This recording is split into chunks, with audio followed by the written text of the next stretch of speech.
वेदभूषण जी कि ये शातिर प्लानिंग है। आप ये सोचकर पहले से, आम आदमी जो कि पढ़ा लिखा भी ज्यादा नहीं है, उसे ये नहीं पता होगा कि हत्या अगर कर दी आवेश में तो उसकी स्मेल कैसे रोकनी है, बदबू फैल जाएगी, उसे कैसे रोकना है, ये प्लानिंग नहीं है तो क्या है?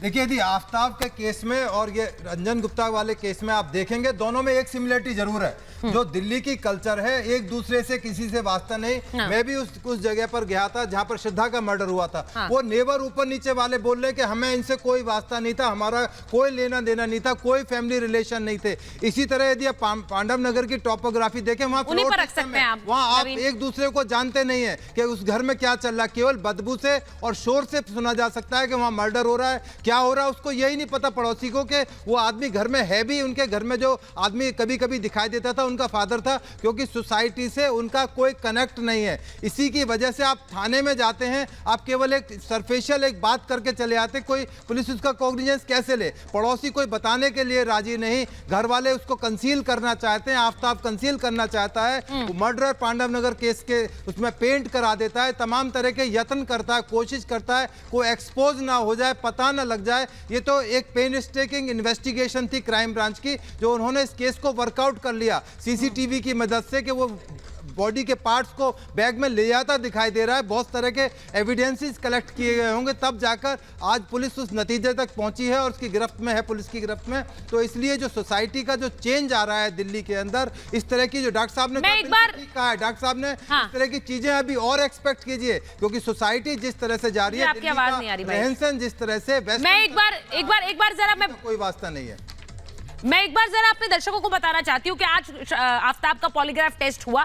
अब पॉलीग्राफ टेस्ट से बहुत सी चीजें निकालने की कोशिश की जा रही है, लेकिन जो मैं जिस शातिर प्लानिंग की बात कर रही हूँ निशा जी, मैं आपसे बार बार कहती हूँ, क्योंकि आप कई कॉम्प्लेक्सेस की बात करती हैं कि उसे इस तरह की समस्या रही होगी या फिर इस तरह के एक कॉम्प्लेक्स से वो गुजर रहा होगा।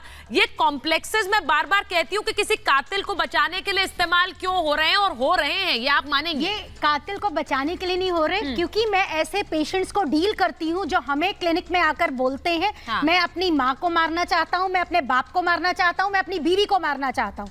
ऐसा बहुत बार होता है, और मैंने ऐसे पिछले 2-2.5 साल में, स्पेशली कोविड के टाइम में 10 केसेस ऐसे किए होंगे जिसमें पेशेंट्स ने ये बातें मुझे काउंसलिंग सेशंस के दौरान बताई होंगी। किन परिस्थितियों से ऐसे लोग गुजर रहे हैं जो ये कहते हैं कि हम जैसे गिविंग एन एग्जांपल, मुझे याद है एक पर्टिकुलर केस में एक बच्चे ने अपना बिजनेस शुरू किया था। उसके फादर कोविड टाइम्स में, दोनों काफी वेल एजुकेटेड फैमिली थी, वो अपने फादर से कुछ करोड़ रुपए मांग रहा था अपने बिजनेस के इन्वेस्टमेंट के लिए, या 50 लाख या कुछ। उसके फादर ने उसको शायद बोला कि मैं तुम्हें पैसे नहीं दूंगा, और खुद उसके फादर कहीं घूमने के लिए उन्होंने कोई गाड़ी खरीद ली, and he was so aggressive and he told me I feel like killing my father.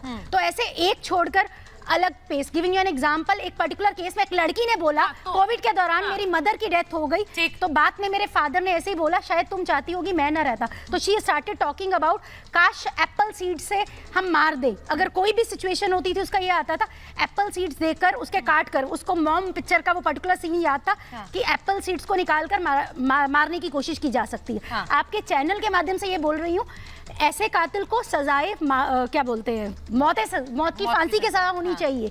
But मैं साइकोलॉजी की इसलिए बात करती हूँ कि आपको सिम्टम्स पहले से दिखते हैं। इन्होंने ऐसी पहले से कुछ हरकतें की होती हैं जो लोगों के सामने नहीं होती, और अगर पता भी होती है तो किसी ने उसके लिए स्टैंड नहीं लिया होता।